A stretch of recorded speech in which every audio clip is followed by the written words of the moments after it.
कर बिन कर्म करी विधि नाना, बिन बानी बगता बढ़ जोगी। इनके शरीर नहीं था, हाथ नहीं थे, पैर नहीं थे, बिना पैरों के ही चलते थे, बिना कानों के सुनते थे, बिना मुख के खाते थे, बिना नेत्रों के देखते थे,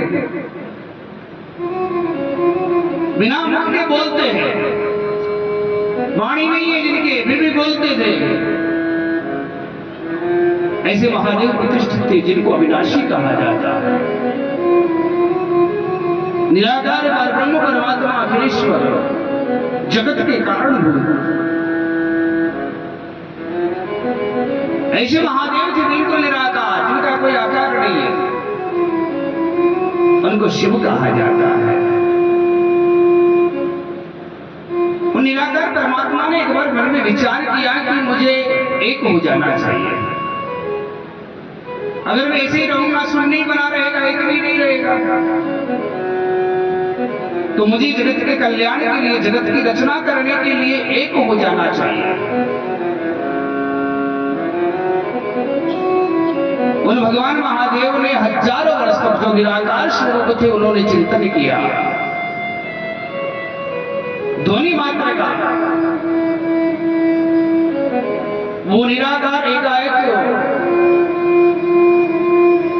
मन में चिंतन करते हुए सुनने से एक हो गए। सुनने से कैसे बने एक? उनका एक बनने की प्रक्रिया भी कुछ अलग है। पहले ध्वनि मात्र थी जिसको नाद कहा जाता है। नाद भगवान महादेव है, ध्वनि को ही नाद कहते हैं, और वो भगवान महादेव है। बिंदु शक्ति है। जो भगवान महादेव नाद स्वरूप में उनकी शक्ति ही बिंदु है। तो भगवान ने कहा मुझे एक हो जाना चाहिए। ध्वनि दौड़ती है, जैसे वायु दौड़ती है, यहाँ की वायु दौड़ करके वहां चली जाती है, ऐसे ध्वनि भी दौड़ती है। जैसे वायु दौड़ती है, कभी कभी आपने देखा होगा ना, वायु दौड़ करके कई ऐसे क्षेत्र में चले जाए जहां वायु बाहर में निकल रही हो तो वहां गोल घेरा बन जाता है, इसको चक्रवात कहा जाता है। ऐसे ध्वनि भी दौड़ती है, और ध्वनि जब ध्वनि से ध्वनि टकराती है तो वहां भी एक चक्रवात बन जाता है ध्वनि का, और उस ध्वनि के चक्रवात को ही बिंदु कहा जाता है। नाद जिसको ध्वनि कहा जाता है, और उसी ध्वनि से जो बिंदु बना उसी को ही आदि शक्ति कहा जाता है। वो परंबा है, वो जगदम्बा है। तो शिव से बिंदु का प्राकट्य हुआ। अब आप विचार कीजिए, कुछ लोग कहते हैं शिव से शक्ति बनी या शक्ति से शिव बने, लेकिन यह पता ही नहीं लगता कि कब पिता पुत्र बन करके आ जाए। यहाँ भगवान नाद स्वरूप में पिता है जिससे बिंदु बना, और वही पिता अब पुत्र बन करके आ रहे हैं। इसी शास्त्र में लिखा भी गया है कि पिता ही, एक पति ही पत्नी के गर्भ से पुत्र बन करके पैदा होता है, अंश अवतार के रूप में। इसलिए जो पहले पिता के संस्कार किए जाते थे, पिता की मृत्यु के उपरांत वो सारे संस्कार पुत्र के किए जाते हैं।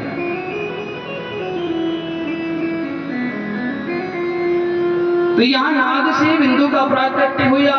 बिंदु जब गोल घेरा बन गया, गोल घेरा बनने के बाद में उसी के अंदर से भगवान महादेव ओमकार बन करके प्रकट हो गए। बोलो ओमकार भगवान की जय। भगवान ओमकार बन करके उत्पन्न हुए, पिता पुत्र बन करके आ गया। 5 तन्मात्राएं हैं ओमकार में। कितनी तन्मात्राएं हैं? 5। ऊ, अम्मा, चंद्रमा, कमरबिंद। ओमकार के दो स्वरूप है, एक सूक्ष्म स्वरूप है, दूसरा स्थूल स्वरूप है। सूक्ष्म स्वरूप है जिसको प्रणव कहा जाता है। क्या कहा जाता है उसको? प्रणव। प्रणवाक्षर के मध्य ये तीनों एक। वो ओंकार का जो सूक्ष्म स्वरूप है जिसमें 5 तन्मात्राएं हैं, वो सूक्ष्म स्वरूप है। स्थूल स्वरूप है, उसी का स्थूल स्वरूप है। ओम नमः शिवाय।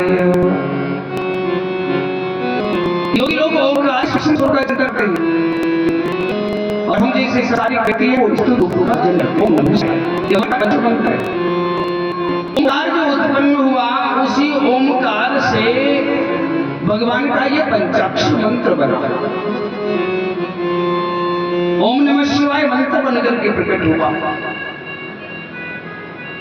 उसी ओंकार से फिर ओम पंचाक्षर मंत्र के बाद में गायत्री मंत्र का प्राकट्य हुआ। गायत्री मंत्र के बाद में उसी ओंकार से महामृत्युंजय मंत्र की उत्पत्ति हुई। उसके बाद में फिर 4 वेद प्रकट हुए, फिर भाग बनता गया अलग अलग 14 विद्याएं प्रकट हुई। ओंकार भगवान का साक्षात परात्पर पारब्रह्म स्वरूप है, बीजाक्षर है, सारे मंत्रों का बीज है, सृष्टि का बीज है ओंकार। सारी सृष्टि जहां से पैदा हुई है वो ओंकार है। उसी ओंकार में से भगवान के 5 सिर बन गए। कितने? 5 तन्मात्राओं से भगवान के 5 सिर बने। भगवान ने कहा था मुझे एक बन जाना चाहिए। अब भगवान पहले शून्य थे, अब एक बनेंगे। सारी सृष्टि के अंदर ये सबसे पहला पुरुष प्रकट हुआ है। एक तन्मात्रा से भगवान का एक सिर बन रहा है। नागेंद्रहाराय त्रिलोचनाय भस्मंगराय महेश्वराय नित्याय शुद्धाय दिगंबराय तस्मै नकाराय नमः शिवाय। भगवान का पूर्व दिशा में एक मुख बन गया। दूसरा मुख भगवान का दक्षिण में बना। मंदाकिनी शरीर चंदन चर्चिताय नंदीश्वर प्रमथनाथ महेश्वराय मंदार पुष्प बहु पुष्प शोभिताय तस्मै मकाराय नमः शिवाय। तीसरी तन्मात्रा से भगवान का पश्चिम दिशा में मुख बना। शिवाय गौरी वंदनाब्ज वृंद सूर्याय दक्षाधरनाशकाय श्रीनीलकंठाय वृषभध्वजाय तस्मै शिकाराय नमः शिवाय। शकार, नकार, मकार, शकार, भगवान का शकार प्रकट हुआ। एक मुख प्रकट हो रहा है। चौथा मुख भगवान का उत्तर दिशा में प्रकट हो गया।